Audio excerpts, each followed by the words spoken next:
Okay, so moving forward in our chapter of circulation. ठीक है, एकदम आसान चैप्टर है, एकदम लॉजिकल चैप्टर है.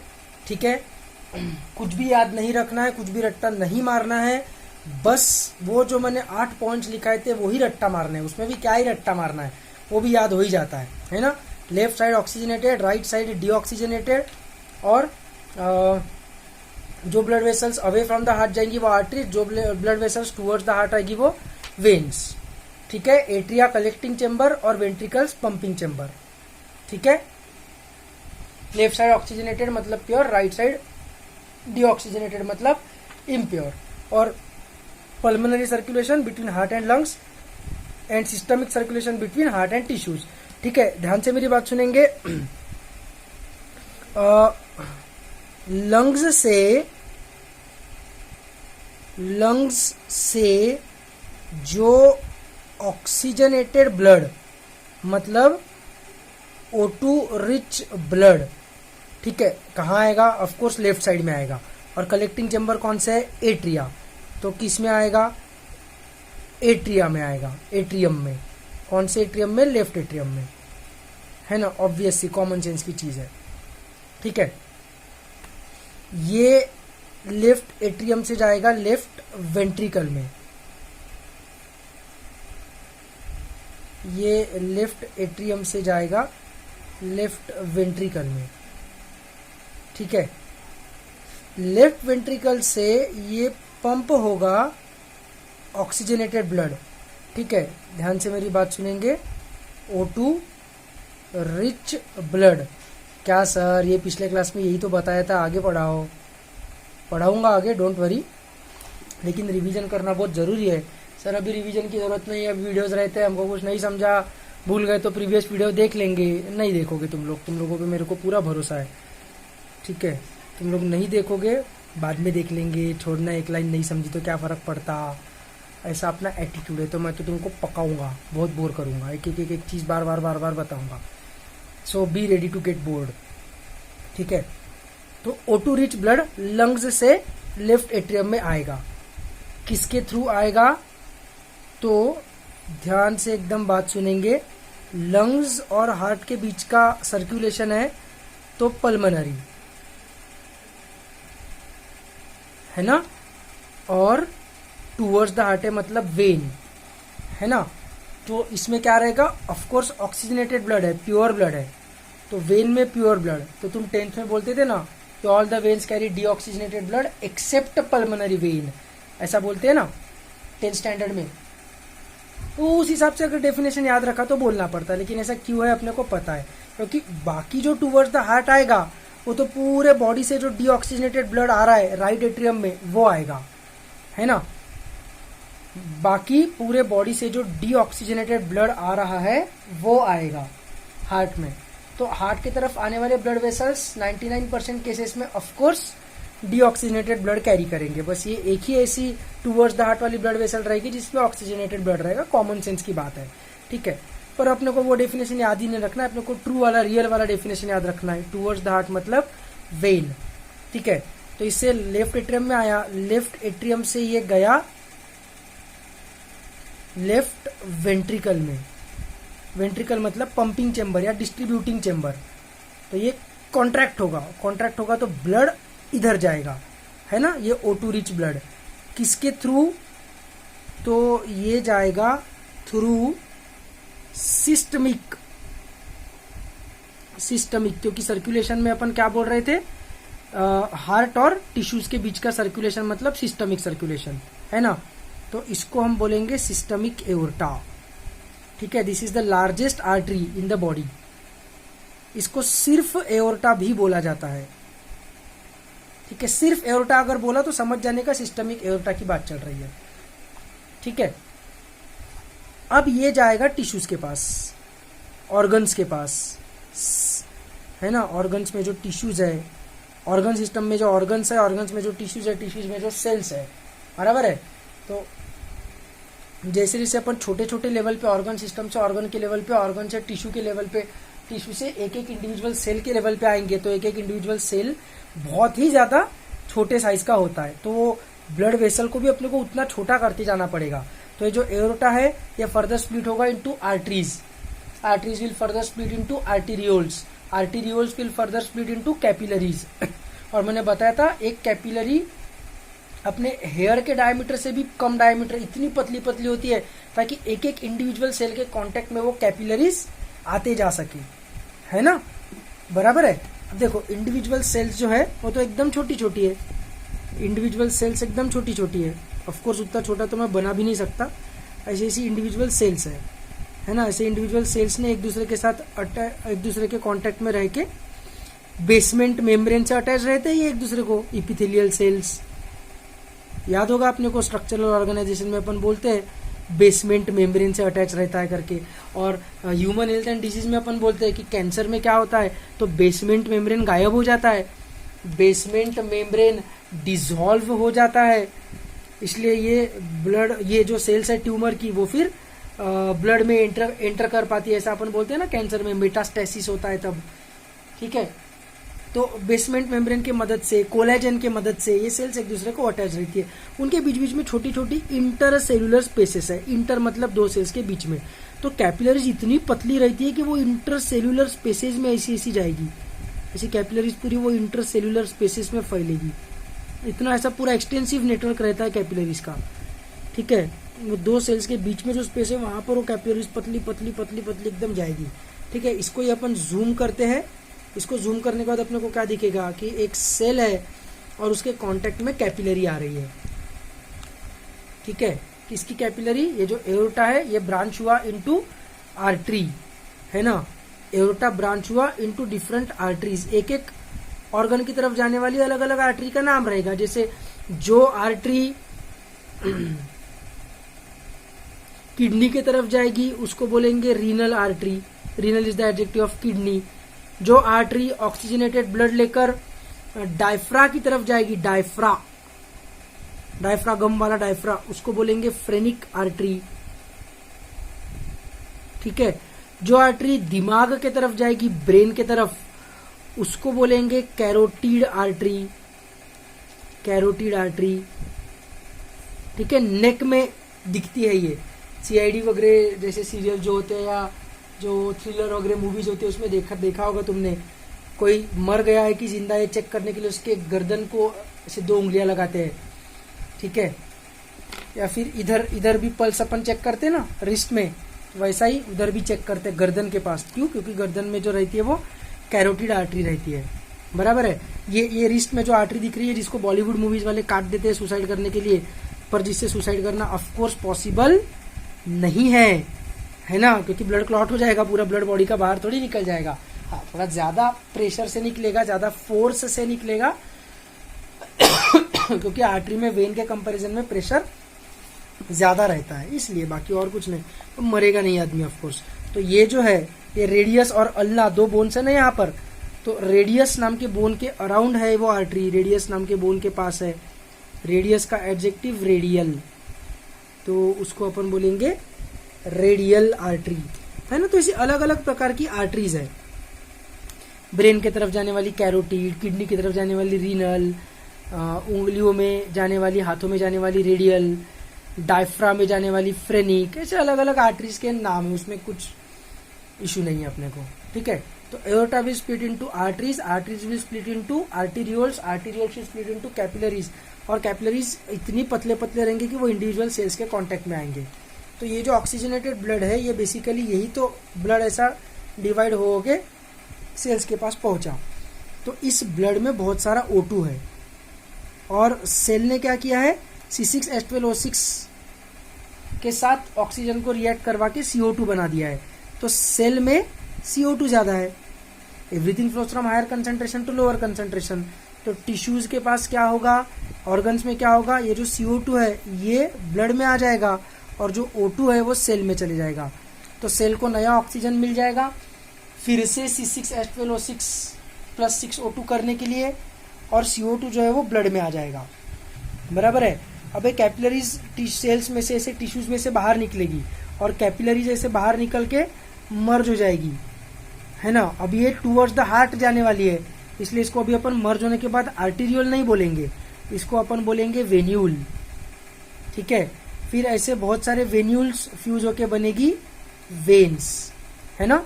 और फिर ऐसी हार्ट के नीचे जितने भी ऑर्गन्स है, जैसे stomach, intestine, liver, kidney, spleen, limbs, hind limbs मतलब, है ना, रेक्टम, एनस, ये सब जो हार्ट के नीचे के जो डायफ्रा, ठीक है, तो डायफ्रा को अपन ने ब्लड सप्लाई किया तो ऑफकोर्स उसमें CO2 भी तो बनेगा, वो बाहर भी निकलना पड़ेगा, है ना। तो जितने भी टिश्यूज है हार्ट के नीचे, उन सब टिश्यूज में से निकलने वाली जो वेन्स है, उन सब टिश्यूज में से निकलने वाली जो वेन्स है, वो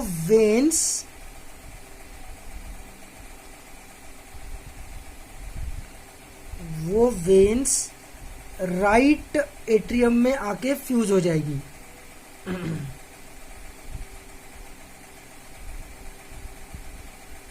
वो सब वेन्स एक दूसरे को फ्यूज हो के एक बड़ा सा स्ट्रक्चर बन जाएगा, और वो कहां पर जाकर खुलेगा, राइट एट्रियम में। ठीक है, तो इसको अपन बोलेंगे इंफीरियर मतलब नीचे, vena cava, inferior vena cava. ठीक है, तो हार्ट के नीचे के जो भी ऑर्गन्स है, उनमें से डीऑक्सीजनेटेड ब्लड को राइट एट्रियम में पोर करने का काम करेगा इंफीरियर वेना कावा। ठीक है, और ऊपर जो हार्ट के ऊपर जितने भी ऑर्गन्स है, हार्ट के ऊपर के ऑर्गन्स से डीऑक्सीजनेटेड ब्लड लेकर आना, हार्ट के ऊपर नेक, फेरिंग्स, ठीक है, नोज, ईयर, आईज, टंग, ओरल कैविटी, ब्रेन, उन सब से डीऑक्सीजनेटेड ब्लड लेकर आने का काम, मतलब वो ऊपर के ऑर्गन से जो निकलने वाली वेन्स है, वो फ्यूज हो के क्या बनेगा, वो फ्यूज हो के बनेगा सुपीरियर वेना कावा। वो फ्यूज हो के बनेगा सुपीरियर वेना कावा। ठीक है, फिर ये चले जाएगा राइट एट्रियम में, डीऑक्सीजनेटेड ब्लड जो टिश्यूज से आया। अब ये डीऑक्सीजनेटेड ब्लड राइट एट्रियम से जाएगा राइट वेंट्रिकल में। ठीक है, ये राइट एट्रियम से जाएगा राइट वेंट्रिकल में। ठीक है, अब राइट वेंट्रिकल होगा कॉन्ट्रैक्ट, तो राइट वेंट्रिकल कॉन्ट्रैक्ट होने के बाद राइट वेंट्रिकल से अगेन एक ब्लड वेसल बाहर निकलेगा। ठीक है, ऐसा घूम के नहीं जाता है, लेकिन अभी अपने को डायग्राम गंदा नहीं दिखना चाहिए, अच्छे से अपने को बनाने का है, इसलिए मैं इधर से ऐसे नहीं घुसाड़ रहा, उसको घुमा के ले जा रहा हूँ लंग्स में। ऐसा रियलिटी में ऐसा घूम के नहीं जाता है।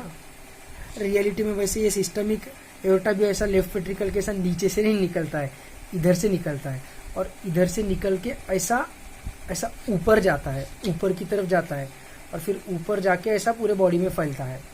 ठीक है, ये तो अपन बस स्कीमेटिक डायग्राम बना रहे हैं, ब्लॉक डायग्राम बना रहे हैं। सही में ऐसे हार्ट ऐसे डब्बे रहते क्या हार्ट में? Of course not, this is just a schematic diagram कि कहाँ पर क्या प्रेजेंट है, ये बस अपने को देखना है कि इसमें कौन सा ब्लड वेसल कनेक्टेड है, बस ये देखना है। ठीक है, स्कीमेटिक डायग्राम है, ऐसा लेफ्ट वेंट्रिकल के नीचे से नहीं निकलता है सिस्टमिक एओर्टा। ठीक है, इसको सही में ऐसा रियल मत समझ लेना।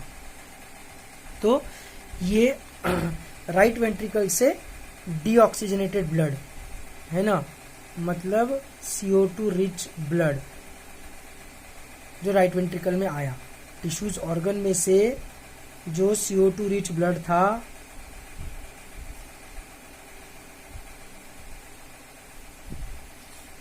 वो इंफीरियर और सुपीरियर वेना कावा से, है ना, हार्ट के ऊपर के टिश्यूज से इम्प्योर ब्लड को सुपीरियर वेना कावा लेकर आया, हार्ट के नीचे के टिश्यूज से inferior vena cava impure blood को लेकर आया, उसको राइट एट्रियम में पोर किया, राइट एट्रियम से वो गया राइट वेंट्रिकल में, राइट वेंट्रिकल ने उसको पंप किया, तो वो CO2 रिच ब्लड कहाँ गया?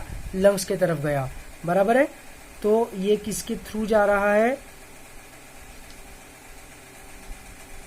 पल्मनरी, क्योंकि हार्ट और लंग्स के बीच का सर्कुलेशन है ना, और अवे जा रहा है तो आर्टरी, तो इसको पल्मनरी एओर्टा भी बोलते हैं, लेकिन ज्यादा कॉमनली इसको पल्मनरी आर्टरी ही बोला जाता है, इसलिए अपन इसको पल्मनरी आर्टरी बोलेंगे। ठीक है, कहीं पर ऐसा एमसीक्यू दिख गया पल्मोनरी एओर्टा तो डर नहीं जाने का ये कौन सा नया टर्म आ गया करके, इसी की बात चल रही है, समझ जाने का। ठीक है, इधर बस अपन इसको सिस्टमिक एओर्टा बोलते हैं। दिस इज द, क्यों इसको अपन ने स्पेशल नाम दिया है एओर्टा करके, क्योंकि this is the largest artery. ठीक है, लार्जेस्ट है, लंबा नहीं है, डायमीटर में लार्जेस्ट आर्टरी, इसलिए इसको अपन ने कुछ अलग नाम दे दिया है एओर्टा करके, सिस्टमिक एओर्टा। इसको भी पल्मोनरी एओर्टा बोलती है कुछ किताबें, लेकिन एनसीईआरटी ने भी उसको आर्टरी बोला है, मोर कॉमनली उसको आर्टरी ही बोला जाता है, तो अपन आर्टरी ही बोलेंगे। तो ये आर्टरी जाएगी, फिर डिवाइड होगी इंटू आर्टेरियोल्स, आर्टेरियोल्स के बाद फर्दर डिवाइड होगी इंटू कैपिलरीज, है ना। और लंग्स कैसे रहते हैं, लंग्स का स्ट्रक्चर अपने को पता है, देखो ऐसा नोज है, ठीक है, नोज के बाद माउथ है, माउथ से जाता है डाइजेस्टिव सिस्टम अंदर, है ना, और नोज से विंड पाइप मतलब रेस्पिरेटरी सिस्टम। ठीक है,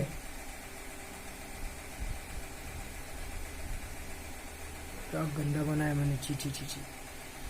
तो ये जो रेस्पिरेटरी सिस्टम है मतलब विंड पाइप है, ये नोज में से जो विंड पाइप अंदर जा रही है, ये ऐसे अंदर जाती है, इसको अपन बोलते हैं ट्रकिया, बराबर।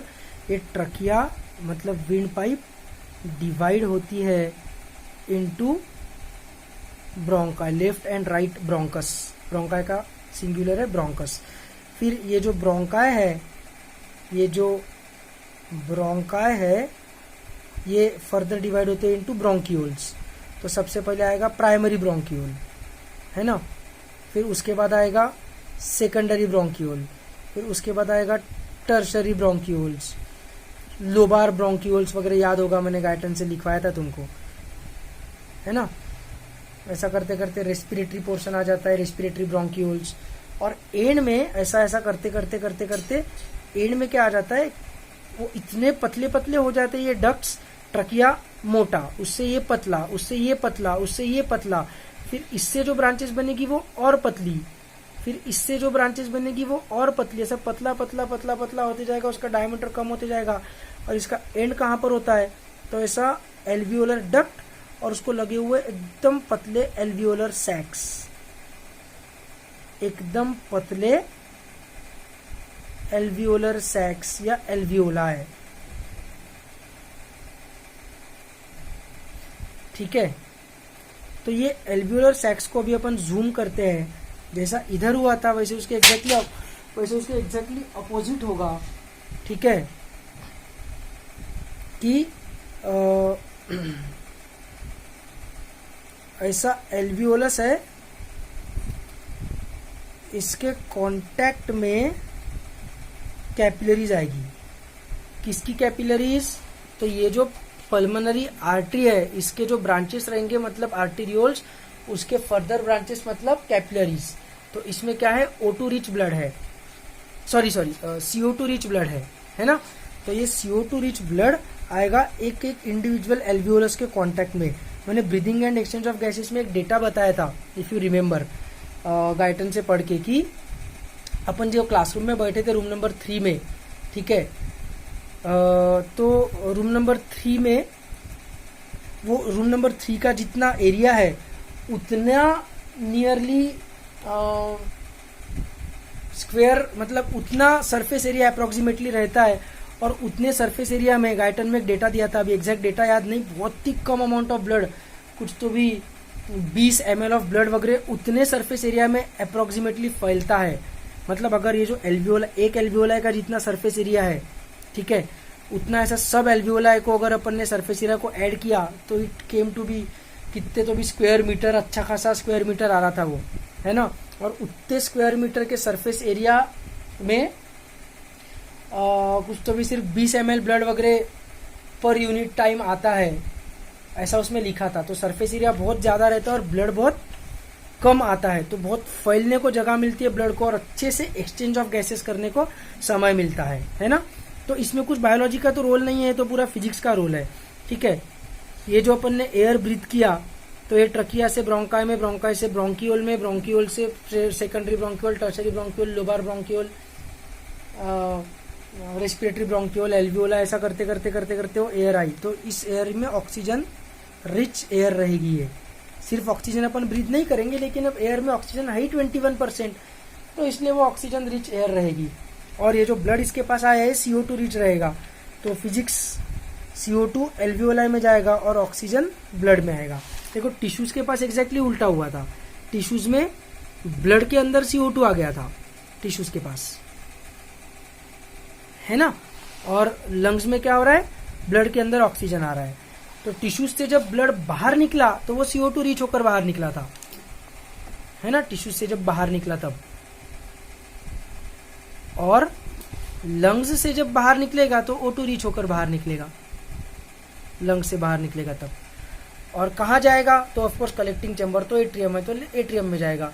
और कौन सा ब्लड है ये, O2 रिच है, तो ऑक्सीजनेटेड के लिए कौन सी साइड है हार्ट की, तो लेफ्ट साइड है, तो ऑफकोर्स लेफ्ट एट्रियम में जाएगा, सिंपल चीज है ना। तो लेफ्ट एट्रियम में आएगा, फिर से लेफ्ट वेंट्रिकल में जाएगा, फिर से पंप होके ऑर्गन्स के पास जाएगा, फिर से ऑर्गन्स में से डीऑक्सीजनेट होके बाहर निकलेगा, और फिर superior and inferior vena cava के through, superior and inferior vena cava के थ्रू राइट एट्रियम में जाएगा, राइट एट्रियम से राइट वेंट्रिकल में जाएगा, राइट वेंट्रिकल से फिर से लंग्स में जाएगा, प्यूरिफाई होके बाहर निकलेगा। ठीक है, तो ये जो प्यूरिफाई करने के लिए लंग्स को भेजा गया है, ठीक है, ये जो प्यूरिफाई करने के लिए लंग्स को भेजा गया हुआ है, ध्यान से मेरी बात सुनेंगे, वो सिर्फ पल्मोनरी सर्कुलेशन है। ठीक है, ये जो लेफ्ट वेंट्रिकल में से ऑक्सीजन रिच ब्लड निकल रहा है टिश्यूज को ऑक्सीजन देने के लिए, तो उसके वेरियस ब्रांचेस बनेंगे उस एओर्टा के। एक ब्रांच किडनी की तरफ जाएगी, एक डायफ्रा की तरफ जाएगी, एक ब्रेन की तरफ जाएगी, एक रेडियल मतलब 4 लिम्स की तरफ जा रही है, एक हाइंड लिम्स की तरफ जाएगी, है ना, एक टेस्टिस की तरफ जाएगी, एक ओवरी की तरफ जाएगी, एक स्टमक की तरफ जाएगी, एक इंटेस्टाइन की तरफ जाएगी, एक लीवर की तरफ जाएगी, एक रेक्टम की तरफ जाएगी, एक आइस की तरफ जाएगी, एक ईयर की तरफ जाएगी। पूरे बॉडी में वो ब्रांचेस फैलेगी कि नहीं, है ना। सिस्टमिक एओर्टा की जो ब्रांचेस रहेगी वो पूरे बॉडी में फैलेगी, ईच एंड एवरी सेल को ऑक्सीजन सप्लाई करना पड़ेगा। ठीक है, तो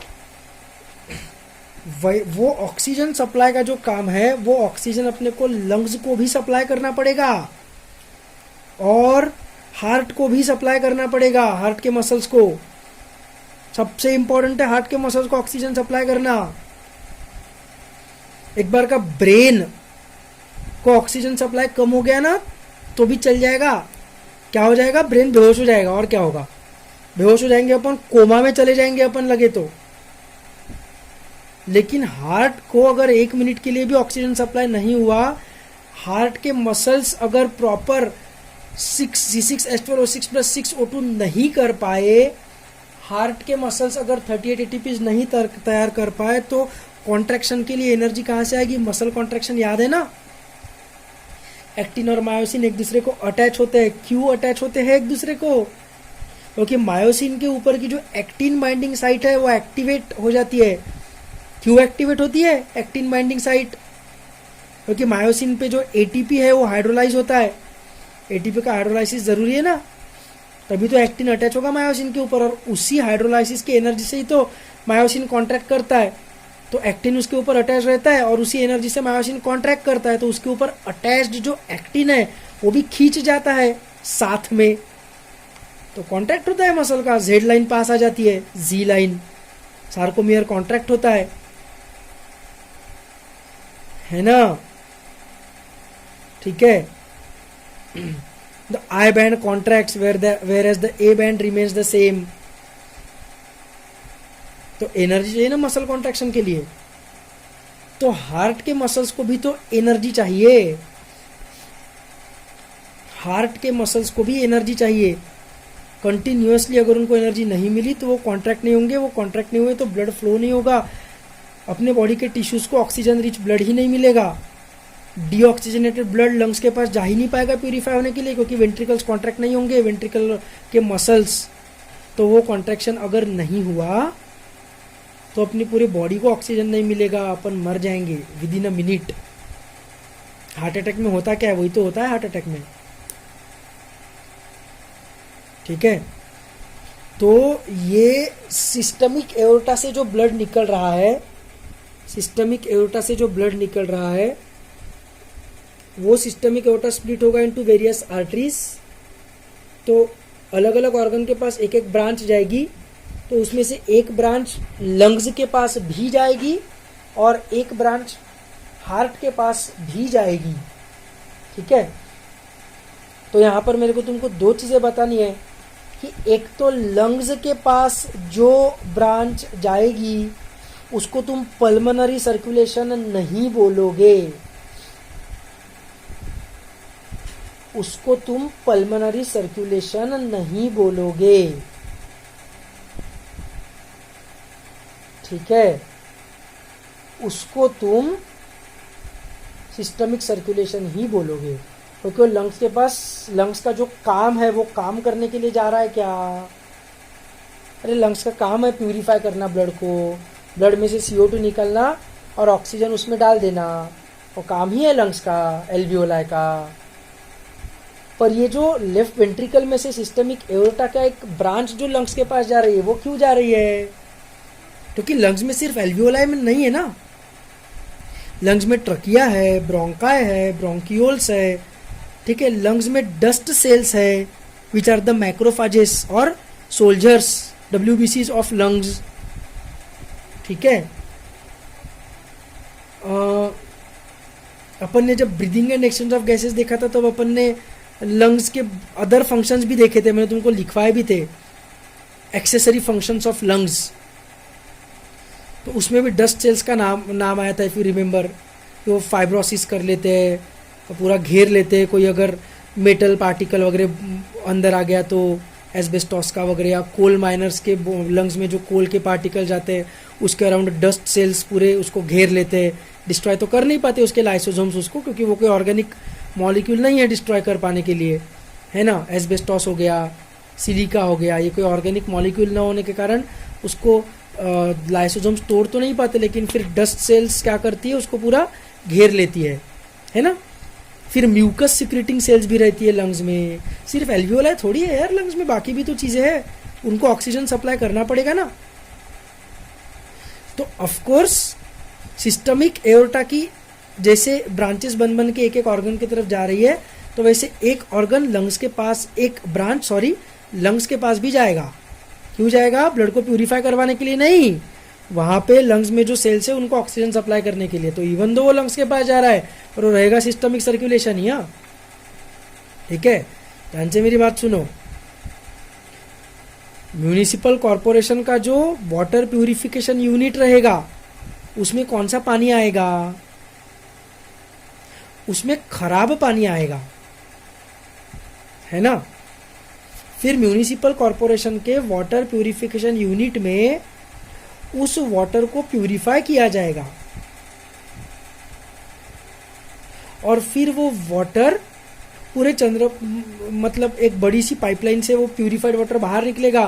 फिर वो बड़ी सी पाइपलाइन के बहुत सारे ब्रांचेस बनेंगे और एक एक ब्रांच एक एक एरिया में जाएगी। एक ब्रांच तुकुम में, एक ब्रांच रामनगर में, एक ब्रांच नागपुर रोड पे, एक ब्रांच मूल रोड पे, एक बंगाली कैंप में, इधर उधर जटपुरा गेट की तरफ एक एक ब्रांच जाएगी। फिर उसके और ब्रांचेस बनेंगे और फिर एक एक गली में जाएगी वो ब्रांचेस। फिर एक एक इंडिविजुअल घर में जाएगी एक एक ब्रांच। फिर घर में एक ब्रांच आने के बाद उसके और ब्रांचिंग होंगे और एक ब्रांच से पानी अगर दो, मतलब एक ब्रांच बेसिन की तरफ जाएगी, एक ब्रांच बाथरूम वाले नल की तरफ जाएगी, एक ब्रांच बालकनी में अगर नल होगा तो उधर जाएगी। समझ रहे हैं ना? फर्दर ब्रांचिंग होते जाएगा। तो वैसा ही ब्लड का भी हो रहा है। लेकिन वो म्यूनिसिपल कॉरपोरेशन के प्यूरिफिकेशन यूनिट से जो प्यूरिफाइड वाटर का एक बड़ा सा पाइप निकला, उसकी एक ब्रांच घूम के वापस वो प्यूरिफिकेशन यूनिट में भी आएगी। पिछले क्लास में भी बताया था ये, क्योंकि वहां पे काम करने वाले जो लोग हैं उनको जब पानी पीना रहेगा, है ना, तो उनके लिए भी तो एक कुछ वाटर का कुछ बंदोबस्त चाहिए ना। उस प्यूरिफिकेशन यूनिट में इतना बड़ा वो tons of litres of water, ठीक है, thousands of litres of water, thousands of litre of water जो प्यूरिफाई होता होगा, बड़े बड़े मशीन्स रहते होंगे, क्या वो प्यूरिफिकेशन यूनिट रहता होगा, उसमें ग्लास डालेंगे क्या वो अपना, उसमें अपनी बोतल डालेंगे क्या, पानी पीना है, प्यास लग गई? Of course not. उनके पास एक ये आएगा, नल आएगा, एक पाइप आएगा वापस, भले ही वही वो काम कर रहे हैं, उनका काम ही है वाटर प्यूरिफिकेशन यूनिट चलाना, फिर भी एक पाइपलाइन वापस आएगी ना उनके पास प्यूरिफाइड वाटर की, है ना। तो वो तो प्यूरिफाइड वाटर की रहेगी, बराबर है, क्योंकि वो जो है वो उस यूनिट का काम है इम्प्योर वाटर को प्योर वाटर में कन्वर्ट करना, उस इंडस्ट्री का, इंडस्ट्री बोलो या जो भी है, उस ऑफिस का। तो मेनली तो उसके पास इम्प्योर वाटर ही आएगा उसको प्यूरिफाई करने के लिए, लेकिन वहां पे काम करने वाले लोगों के लिए प्योर वाटर का सप्लाई भी देना पड़ेगा। वैसे ही लंग्स के पास जो राइट वेंट्रिकल से इम्प्योर ब्लड जाएगा, उसका जो काम है वो करवाने के लिए, लंग्स का काम ही है प्यूरिफाई करना, उसके लिए जो इम्प्योर ब्लड जाएगा वो तो ठीक है, वो तो पल्मोनरी सर्कुलेशन रहेगा, लेकिन वहां पर काम करने वाले जो लंग्स में काम करने वाले जो कर्मचारी है, मतलब लंग्स की सेल्स, उनको भी तो ऑक्सीजन सप्लाई करना पड़ेगा, तो उनके लिए अलग से लेफ्ट वेंट्रिकल से प्यूरिफाइड ब्लड भी भेजा जाएगा, ठीक है। तो वो सिस्टमिक सर्कुलेशन का ही भाग रहेगा। वो वाटर प्यूरिफिकेशन यूनिट के कार्यालय में, उस ऑफिस में जो पाइपलाइन आ रही है ना प्योर वाटर की, ठीक है, तो उसका पानी का बिल भी आएगा उस ऑफिस का। ऐसा मत समझो कि वो वाटर प्यूरिफिकेशन यूनिट की यूनिट ही है तो उनको फ्री में वाटर दिया जाएगा, नो, ऐसा नहीं होगा। MSEB के जो ऑफिसेस रहेंगे, अभी तो क्या हो गया MSEB, MSEDCL है ना, महावितरण, जो अपने को इलेक्ट्रिसिटी सप्लाई करने वाली कंपनी है, तो उसके जो ऑफिसेस है ना, उनके ऑफिसेस को भी इलेक्ट्रिसिटी का बिल भरना पड़ता है, उनको अलग से एक सप्लाई दिया जाएगा इलेक्ट्रिसिटी का, ठीक है। इनकम टैक्स ऑफिसर जो होता है उसको भी अपना इनकम टैक्स देना पड़ता है। वो ऐसा नहीं बोल सकता कि मैं खुद ही तो इनकम टैक्स ऑफिसर हूं, मैं थोड़ी दूंगा, हाँ, उसको भी देना पड़ता है, समझ रहे हैं ना। तो वैसे ही वो लंग्स ही तो है, उनको थोड़ी ब्लड सप्लाई करना पड़ेगा, क्यों नहीं करना पड़ेगा भाई, अरे हार्ट ही तो है, हार्ट को क्यों करना पड़ेगा, क्यों नहीं करना पड़ेगा भाई। ऐसा नहीं कर सकते वो कि अरे इसमें ऑक्सीजनेटेड ब्लड ही तो है तो अपन ने ले लो, इसी में से निकाल लो। थोड़ा सा डिफ्यूजन तो होगा यार, ऑफ कोर्स। अब लेफ्ट एट्रियम में, लेफ्ट वेंट्रिकल में इतना भर भर के ऑक्सीजनेटेड ब्लड आया हुआ है लंग्स से, तो तुमको क्या लगता है लेफ्ट एट्रियम और लेफ्ट वेंट्रिकल के सेल्स में ऑक्सीजन डिफ्यूज नहीं होता होगा from higher concentration to lower concentration? Of course होता होगा, थोड़ा तो होता ही होगा, पॉसिबल ही नहीं है ना होना, क्योंकि तो फिजिक्स है, फिजिक्स को थोड़ी रोक पाओगे, है ना। लेकिन फिर भी अपने को अलग से उसको ब्लड सप्लाई हार्ट को भी देना ही पड़ेगा, ठीक है। अच्छा, और लेफ्ट एट्रियम लेफ्ट वेंट्रिकल छोड़ो, what about right atrium and right ventricle? उसमें तो डीऑक्सीजनेटेड ब्लड है ना, उसको तो ऑक्सीजन सप्लाई करना ही पड़ेगा ना अलग से, उनके सेल्स को, उनके मसल्स को, है ना। तो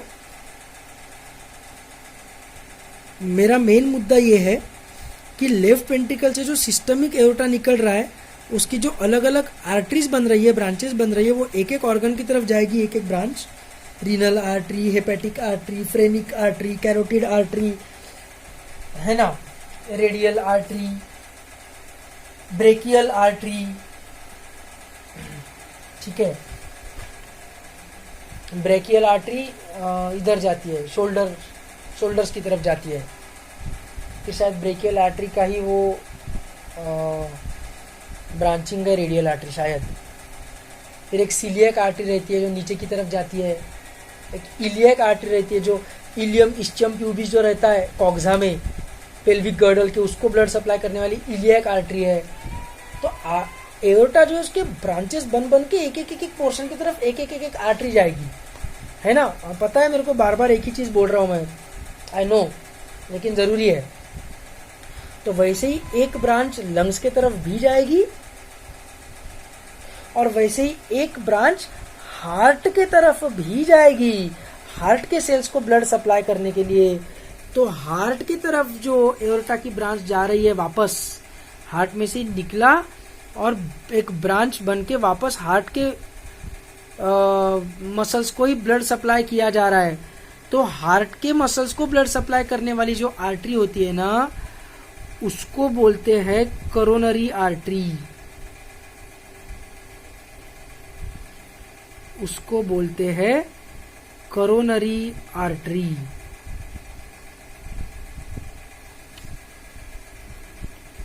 उसको बोलेंगे हम कोरोनरी आर्टरी।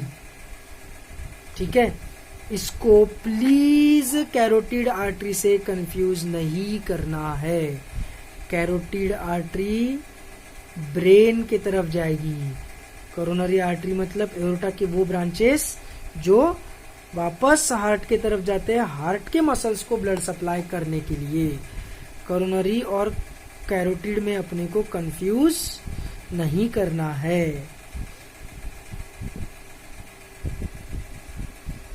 ठीक है, कुछ ट्रिक बन सकती है क्या इसकी?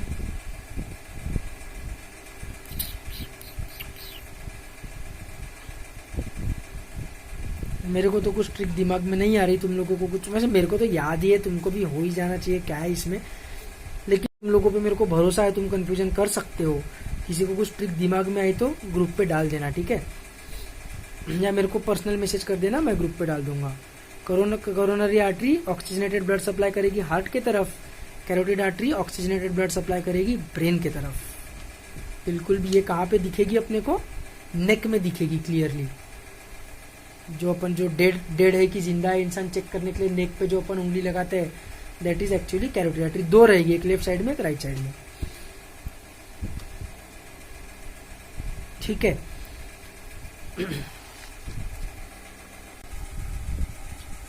तो अभी एक सेकंड,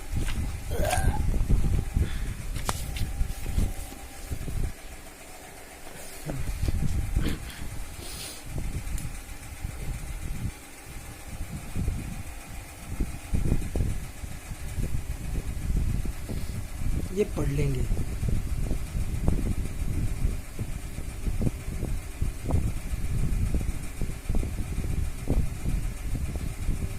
और लिख भी लेंगे।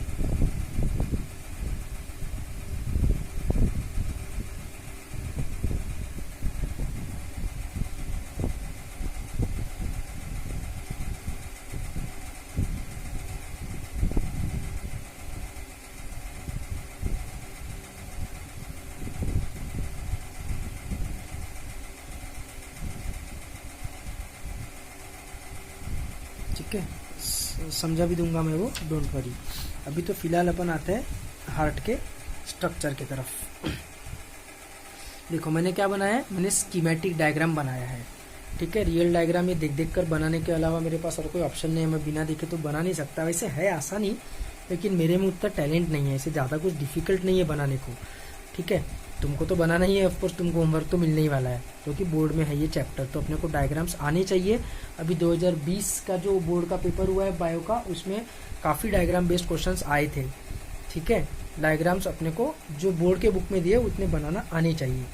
तो बोर्ड के बुक के हिसाब से डायग्राम बनाने का होमवर्क तो तुमको मिलेगा ही, 5 बार डायग्राम बनाने का, उसमें तो डाउट ही नहीं है कुछ। लेकिन फिलहाल अभी देखो क्या हो रहा है। हाँ, ये ऐसे नोड एवी नोड वगैरह इनको इग्नोर करो, इन सब चीज़ों को मत देखो, मैं जो बता रहा हूँ उस तरफ देखो। देखो राइट एट्रियम है ना, ऐसे डब्बा डब्बा है क्या? ऑफ कोर्स नहीं है, ये स्कीमेटिक डायग्राम है। ठीक है, this is the real diagram. Right atrium है, राइट एट्रियम में सुपीरियर वेना कावा आ रहा है ऊपर से, राइट एट्रियम में इंफीरियर वेना कावा आ रहा है नीचे से। ठीक है, ये यहाँ पर ऐसे 2 फ्लैप्स दिख रहे हैं अपने को, है ना, यहाँ पर अपने को 2 फ्लैप्स दिख रहे हैं। तो ठीक है, ये फ्लैप्स के ऊपर मैं आता हूँ, बस इतना याद रखना कि ये अपने को जो फ्लैप्स दिख रहे हैं, ये इसके ऊपर मैं बताऊंगा क्या है। बस फ्लैप्स दिख रहे थे अपने को डायग्राम में, इतना याद रखना। ठीक है, तो एक्चुअली 3 रहते हैं, हाँ, डायग्राम में 2 ही दिख रहे हैं। लेफ्ट साइड में 2 और वॉल्व्स रहेंगे और राइट साइड में 3 रहेंगे। राइट एट्रियम है, राइट एट्रियम से ब्लड जा रहा है राइट वेंट्रिकल में, है ना। अब राइट वेंट्रिकल जब कॉन्ट्रैक्ट हो रहा है, ये अपन सामने से देख रहे हैं हार्ट को। अच्छा, एक और चीज, इसने भी देखो, ध्यान से मेरी बात सुनेंगे, ये मेरा राइट हैंड है और इधर मेरा लेफ्ट हैंड है, जो मैं अभी तुमको दिखा नहीं सकता क्योंकि मोबाइल को पकड़ा हूँ। 1 मिनट, ये मेरा लेफ्ट हैंड है, ये मेरे लिए लेफ्ट साइड है ना।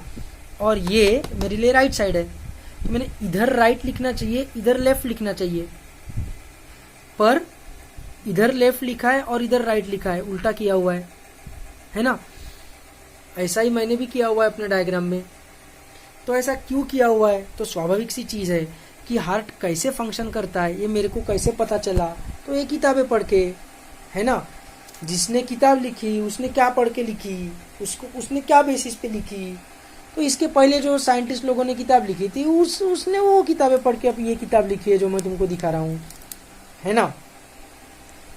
उनको कहाँ से पता चला? तो किसी का तो भी स्टडी करके ही उन्होंने हार्ट का स्टडी किया होगा, तभी तो पता चला होगा ना साइंटिस्ट लोग को कि कैसे फंक्शन करता है एक्चुअली हार्ट, एक्चुअल में हार्ट फंक्शन कैसे करता है, तभी तो पता चला होगा।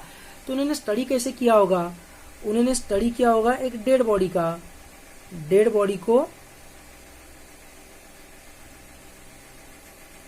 बॉडी मतलब कैडेवर, है ना। डेड बॉडी को रखो डेस्क पे, कैडेवर डेस्क पे, और उसको काटो, और काटने के बाद उसका हार्ट देखो। तो ये जो डेड बॉडी है, ये डेड बॉडी की आंखें है, ये डेड बॉडी का नाक है, ठीक है। ये डेड बॉडी अपने को ऐसे फेस कर रही है। तो ये डेड बॉडी का लेफ्ट वाला रीजन कौन सा है? डेड बॉडी का लेफ्ट वाला रीजन है ये, डेड बॉडी का राइट वाला रीजन है ये। तो अपन जो हार्ट स्टडी कर रहे हो खुद का थोड़ी कर रहे हो, तो डेड बॉडी का कर रहे हो, और उससे अपने को समझ जाता है कि हाँ मेरा भी हार्ट तो ऐसा ही है कि ये भी ह्यूमन बींग है, मैं भी ह्यूमन बींग हूँ। तो अपने को दिखा अच्छा डेड बॉडी में लीवर इधर है, तो उससे अपने को पता चला कि लीवर राइट साइड में रहता है। समझ में आ रहा है? तो अब अपन डेड बॉडी के मिरर इमेज समान है ना, अपन डेड बॉडी के अपोजिट खड़े हैं। डेड बॉडी का राइट मतलब अपना लेफ्ट, डेड बॉडी का लेफ्ट मतलब अपना राइट। तो अपने हिसाब से ये पोर्शन भले ही राइट हो, लेकिन अपने को डेड बॉडी के हिसाब से स्टडी करना है, क्योंकि अपन डेड बॉडी का हार्ट स्टडी कर रहे हैं। तो इधर लेफ्ट रहेगा, इधर राइट रहेगा। ये सिर्फ हार्ट के केस में ही नहीं, पूरे ही बायोलॉजी के केस में रहेगा। राइट किडनी बोला तो इधर वाली, लेफ्ट किडनी बोला तो इधर वाली। राइट किडनी थोड़ी नीचे रहती है, क्यों? क्योंकि लीवर रहता है उसके ऊपर, इसलिए, है ना। ये लेफ्ट एट्रियम, ये लेफ्ट वेंट्रिकल, ये राइट एट्रियम, ये राइट वेंट्रिकल, ठीक है। इधर लेफ्ट रहेगा डेड बॉडी का और इधर राइट रहेगा। तो अपने हिसाब से, वो रीड करने वाले के हिसाब से या उस डेड बॉडी को देखने वाले के हिसाब से, ठीक है, वो उल्टा हो जाएगा। और क्या समझा रहा हूं मैं, इतना बेसिक चीज है, एवरीबडी मस्ट अंडरस्टैंड दिस, ठीक है। एकदम बेसिक कंसेप्ट है, और ये जो डायरेक्शन है ये अपने को क्लियर रहना चाहिए, ठीक है। तो इस तरफ लेफ्ट रहेगा, इस तरफ राइट रहेगा। तो ये left atrium, left ventricle, right atrium, right ventricle, ठीक है। तो हार्ट जो है वो रियल में दिखता ऐसा है। मैंने जो डायग्राम बनाया है वो ऑफकोर्स स्कीमेटिक है, this is the real heart, ठीक है। तो हार्ट में लंग्स से छोड़ो, लंग्स का छोड़ो, पहले डीऑक्सीजनेटेड ब्लड टिश्यू से आया, सुपीरियर वेना कावा के थ्रू उन ऑर्गन से डीऑक्सीजनेटेड ब्लड आया जो हार्ट के ऊपर है, और इंफीरियर वेना कावा से उन ऑर्गन्स से ब्लड आया जो हार्ट के नीचे है, ठीक है। Deoxygenated blood of course right side में जमा होगा, और कलेक्टिंग चेम्बर एट्रियम है तो ऑफकोर्स राइट एट्रियम में जमा होगा, है ना। राइट एट्रियम से वो जाएगा राइट वेंट्रिकल में, राइट एट्रियम से वो ब्लड जाएगा राइट वेंट्रिकल में, ठीक है। राइट वेंट्रिकल से देखो, अब मैंने तो स्कीमेटिक डायग्राम में ये इधर ऐसा सीधा बनाया, ब्लड वेसल जा रहा है लंग्स की तरफ, मेरे को क्या करना है, मैं तो स्कीमेटिक डायग्राम बना रहा था, है ना। मेरे को तो बस तुमको बताना था कि कहां से क्या जा रहा है ना। ये क्या गंदा बनाया मैंने, ऐसा नीचे से ऐसा बनाया हुआ है, मैंने पहले ही बोला है कि ऐसा नहीं होता है। देखो कैसे कहां से क्या जाता है।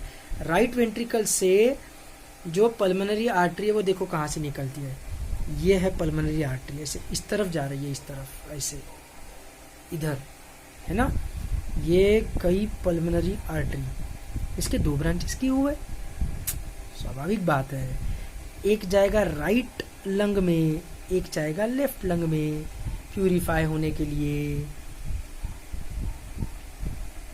ठीक है। इधर भी देखो ना, पल्मोनरी वेन्स की सिंगल ओपनिंग थोड़ी है। स्कीमेटिक डायग्राम में तो मैंने सिंगल ओपनिंग दिखाई है, स्कीमेटिक डायग्राम का क्या है, ठीक है। लेकिन इधर देखो सिंगल ओपनिंग थोड़ी है,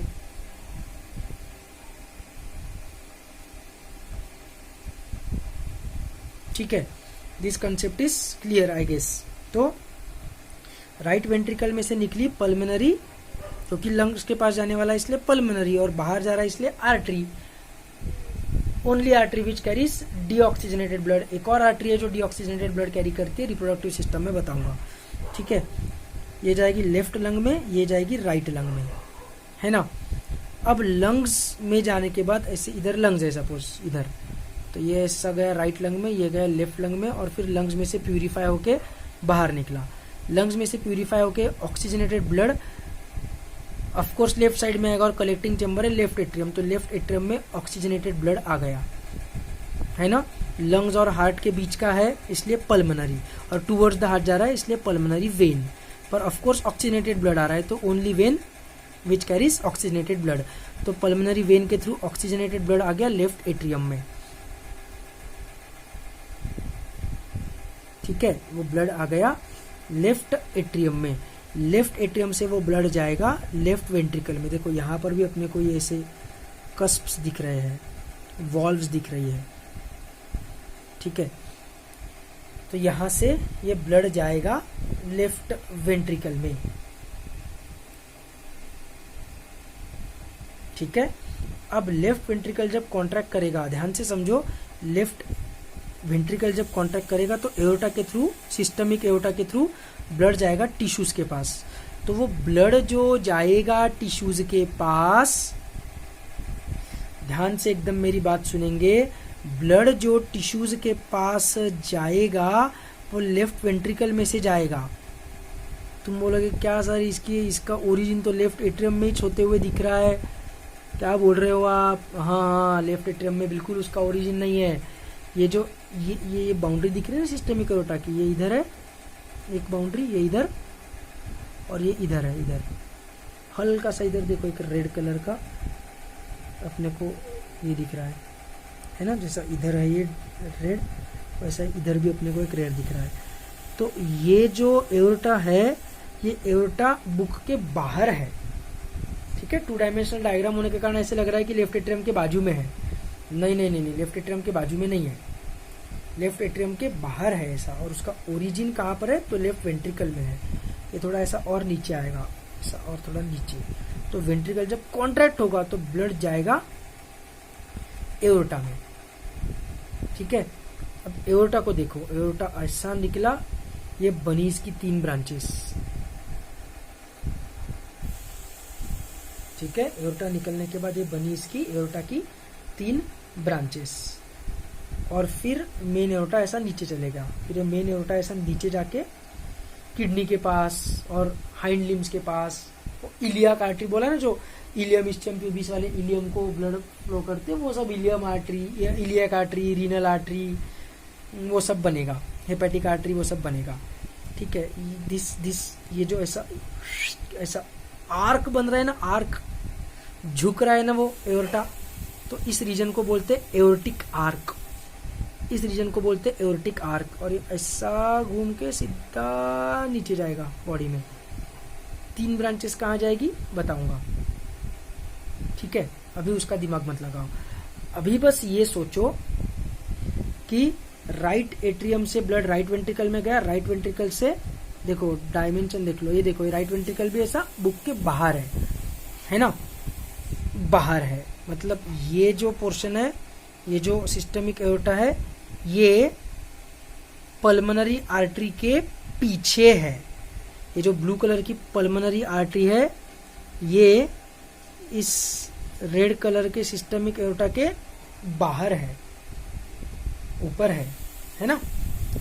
फिर हो गया लंग्स के पास, लंग्स से ऑक्सीजनेट होकर ब्लड आया लेफ्ट एट्रियम में, लेफ्ट एट्रियम से गया लेफ्ट वेंट्रिकल में, लेफ्ट वेंट्रिकल से कॉन्ट्रैक्ट हो तो एओर्टा में घुसा, और एओर्टा में घुसने के बाद एओर्टा इधर, एक तो एओर्टा ने 3 ब्रांचेस बनाई, और ऐसा झुक के एओर्टा नीचे की तरफ चले गया, हार्ट के नीचे के जो ऑर्गन्स है उनको ब्लड सप्लाई करने के लिए, ठीक है। So this is how a heart is in reality, ठीक है। अब आते हैं अपन कोरोनरी आर्टरी की तरफ। अब अपन ने क्या किया है, अपने को मेनली कोरोनरी आर्टरीज देखनी है। तो ये वगैरह वाला जो रीजन है ना, ये पल्मोनरी आर्टरी का ओरिजिन, ये वॉल्व्स, ये पल्मोनरी आर्टरी पूरी की पूरी, ये अपन ने पूरा गायब कर दिया है। ये है ventricular, interventricular septum. Interventricular septum मतलब दो वेंट्रिकल्स के बीच की दीवार, दो वेंट्रिकल्स के बीच की दीवार मतलब इंटरवेंट्रिकुलर सेप्टम। एट्रियोवेंट्रिकुलर सेप्टम भी होता है जो डायग्राम में दिख नहीं रहा है। एट्रिया और वेंट्रिकल के बीच में भी दीवार होती है, गैप भी होती है एट्रिया और वेंट्रिकल के बीच में। ठीक है, समझ में आ रहा है? तो वो सब यहाँ पर डायग्राम में दिखाया हुआ नहीं है। तो ये सब, ये वॉल वगैरह अपन ने गायब कर दी। WALL वाली वॉल, सेप्टम ये लिखा है यहाँ पर, इंटरवेंट्रिकुलर सेप्टम। ये देखो इंटर एट्रियल सेप्टम, इसको लेबल किया है इन्होंने, इधर कुछ तो भी लेबल करके रखा है इंटर एट्रियल सेप्टम। वो अपने को दिख नहीं रहा है क्योंकि पल्मोनरी आर्टरी ने उसको छुपा दिया है। ये इधर ये इंटर एट्रियल सेप्टम है, ये ब्राउन वाला रीजन ऐसा जाएगा, दो एट्रिया को अलग करेगा। और एट्रियोवेंट्रिकुलर सेप्टम भी रहेगा, एट्रिया और वेंट्रिकल के बीच में भी वॉल रहेगी WALL, जो डायग्राम में दिख नहीं रही है। ठीक है, तो ये सब अभी अपन गायब कर देंगे, ये सब अपन मिटा देंगे। क्यों मिटा देंगे? क्योंकि अपने को देखनी है कोरोनरी आर्टरी। ये देखो, ये अपन ने सब मिटा दिया। अब एट्रिया, ये लेफ्ट एट्रियम है, ये इधर लेफ्ट वेंट्रिकल है, ये राइट एट्रियम है, ये इधर राइट वेंट्रिकल है। ये सब जो यहाँ पर इंटरवेंट्रिकुलर सेप्टम था, देखो यहाँ पर इंटरवेंट्रिकल, ये सब अपन ने मिटा दिया। क्यों मिटा दिया? क्योंकि अपने को अंदर का देखने का है कि ये जो ओरिजिन हो रहा है ना इधर सिस्टमिक एओर्टा का, ये ओरिजिन के पास अपने को देखना है। देखो ये ओरिजिन हो रहा है कि नहीं, यहाँ पर देख लो, यहाँ पर ओरिजिन हो रहा है, यहाँ पर ओरिजिन हो रहा है। थोड़ा उन्होंने ऊपर बनाया, थोड़ा नीचे रहना चाहिए था, बट ठीक है, मुद्दा अपने को समझ में आ रहा है। ये बाकी की जो चीज़ें हैं ये अपन ने मिटा दी है क्योंकि अपने को उस ओरिजिन के तरफ एरिया को देखना है। तो देखो वो जो ओरिजिन जहाँ से हो रहा है एओर्टा का, वहीं से एक ब्रांच जा रही है हार्ट के राइट साइड में और दूसरी ब्रांच ऐसे जा रही है हार्ट के लेफ्ट साइड में। इसको क्या लेबल किया गया है? इसको लेबल किया गया है राइट कोरोनरी आर्टरी, और ये है लेफ्ट कोरोनरी आर्टरी।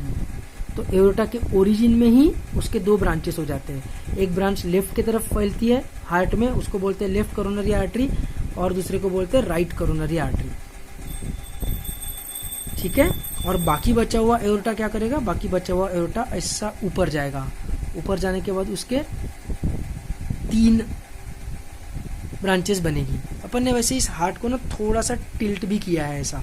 देखो इधर ये अपने को ऐसे पैरेलल दिख रहे हैं, आजू बाजू दिख रहे हैं। इस डायग्राम में ये तीनों अपने को आजू बाजू नहीं दिख रहे, ये अपने को एक के पीछे एक दिख रहे हैं। ठीक है, तो अपन ने हार्ट को थोड़ा सा ऐसा टिल्ट भी किया है। ठीक है, थोड़ा सा एकदम।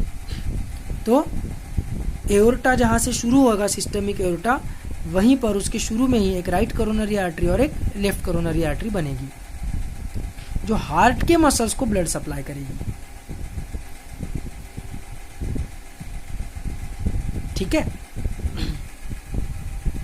इसके ऊपर काफी बड़ा टॉपिक भी है, मायोकार्डियल ब्लड सप्लाई। मायो मतलब मसल, कार्डियक मतलब एडजेक्टिव ऑफ हार्ट, तो हार्ट मसल्स का blood supply.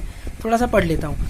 The cardiac muscle in order to function properly must receive adequate supply of oxygen and nutrients. Blood is transported to myocardial cells by the coronary arteries which originate immediately above the aortic semilunar valve. इसका tension मत लो semilunar valve का फिलहाल. Most of the blood to the myocardium occurs during diastole. ये इसका भी tension मत लो. There are 3 major coronary trunks, each supplying blood to specific segments of the heart. ठीक है. एक रहता है anterior descending branch of the left coronary artery, दूसरा रहता है circumflex branch of the left coronary artery, और तीसरा रहता है राइट कोरोनरी आर्टरी. तो इतना सब अपने को याद नहीं रखने का है, उतना सब अपन दिमाग नहीं लगाएंगे, है ना. फिर ये जो राइट कोरोनरी आर्टरी है इसके फर्दर और the right coronary artery preponderance is the most common pattern. In this right coronary artery supplies blood to the whole of right ventricle, the posterior part of the interventricular. कहाँ कहाँ वो कैसे कैसे फिर फैलते हैं, कैसे कैसे उसका ब्लड सप्लाई होते जाता है, वो सब दिया हुआ है। ये सब अपने को पढ़ने का नहीं है, फालतू फुकट डर लगेगा, फालतू फुकट कन्फ्यूजन होगा और एग्जाम में तो आने वाला है नहीं। लेकिन मुद्दा ये है कि एओर्टा जैसे तैयार होता है, थोड़ा सा एओर्टा थोड़ा सा तैयार होने के बाद it splits into right and left branches.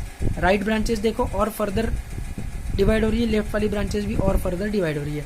तो ये पूरा राइट साइड को ब्लड सप्लाई करेगा, या हार्ट के लेफ्ट साइड को ब्लड सप्लाई करेगा। ठीक है, सिंपल सी एकदम कंसेप्ट है, not a big deal at all. ठीक है, तो अभी अपने को क्या समझ में आया?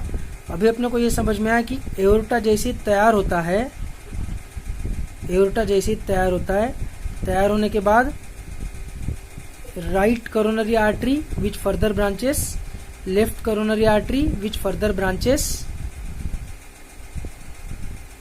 ठीक है, और ये जो एओर्टा है, सिस्टमिक एओर्टा, ये एओर्टिक आर्क आएगा, आर्क मतलब झुकना, और ये चले जाएगा नीचे और बॉडी के नीचे, हार्ट के नीचे जितने भी ऑर्गन्स हैं उनको ब्लड सप्लाई करेगा। और 3 ब्रांचेस इधर जाते हुए दिखी है अपने को, है ना, 3 ब्रांचेस अपने को ऐसी। क्या गंदा बनाया मैंने, अरे रे रे रे,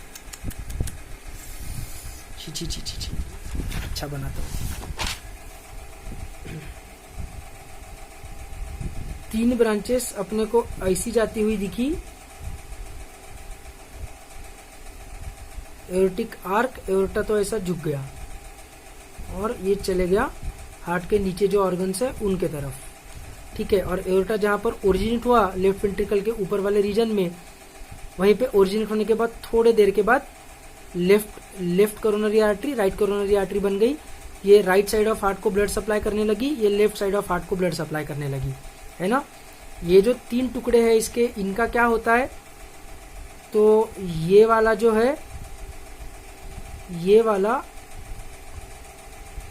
और फर्दर 2 पार्ट्स में डिवाइड हो जाता है। ठीक है, और ये जाएगा, इसको बोलेंगे लेफ्ट सब क्लेवियन आर्टरी। क्लेवियन, अरे क्या मुश्किल है उसमें, क्लेवियन एडजेक्टिव ऑफ क्लेविकल। क्लेविकल याद है ना, लोकोमोशन एंड मूवमेंट वाला, कॉलर बोन। तो ये रहेगी लेफ्ट क्लेवियन आर्टरी। ठीक है, ये जो तीसरी वाली ब्रांच है, इसकी एक ब्रांच मतलब राइट क्लेवियन आर्टरी। ठीक है, अच्छा इसका नाम क्या है तुम बोलोगे, तो इसका नाम है ब्रैकियोसेफेलिक, ब्रैकियोसेफेलिक आर्टरी।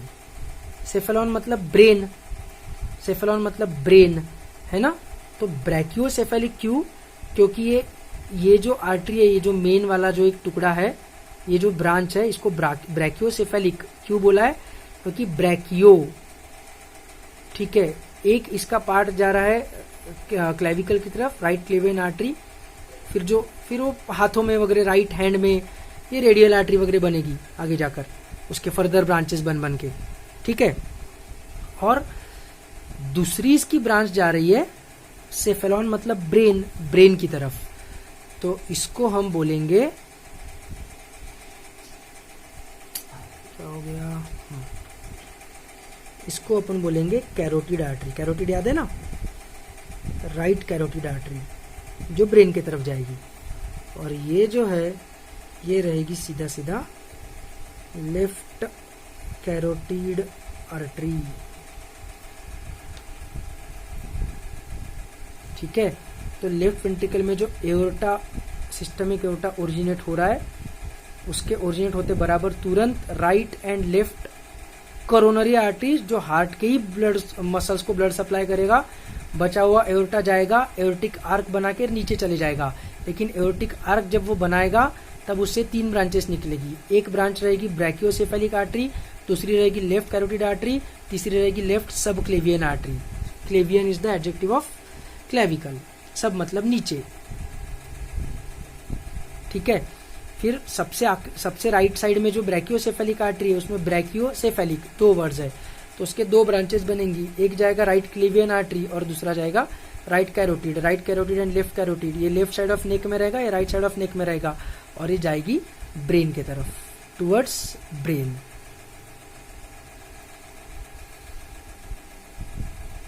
ठीक है, तो with this we will stop. मेरे को वो भी बताना था आज, वॉल्व्स वगैरह भी बतानी थी, और कोरोनरी सल्कस और कोरोनरी साइनस का क्या डिफरेंस रहता है वो भी बताना था, लेकिन अभी फिलहाल के लिए अपन यहीं तक देखते हैं, वो चीज़ें अपन नेक्स्ट क्लास में देखेंगे। ठीक है, गुड बाय।